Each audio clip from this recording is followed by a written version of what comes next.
I want to ask you about the weapons coming through Irish airspace. They shot up in October of last year.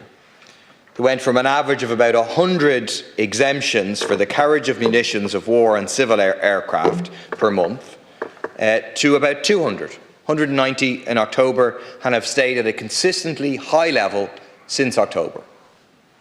What happened in October 7th, and then the genocidal onslaught that we've seen by Israel on Gaza. So, at the very least, it would seem very strange, very coincidental for the increase in the carriage of munitions on civil aircraft through this country going up dramatically at the time that the war on Gaza starts. It would seem, on the face of it, that there's likely a connection between the two. But we don't know, do we, Taoiseach?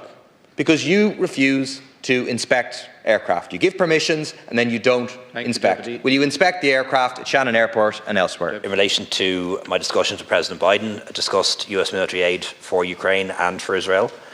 President Biden made it very clear that Israel has its own military strength and that the US would continue military aid for Israel so it can defend itself against the many countries that don't recognise it and would wish to attack it.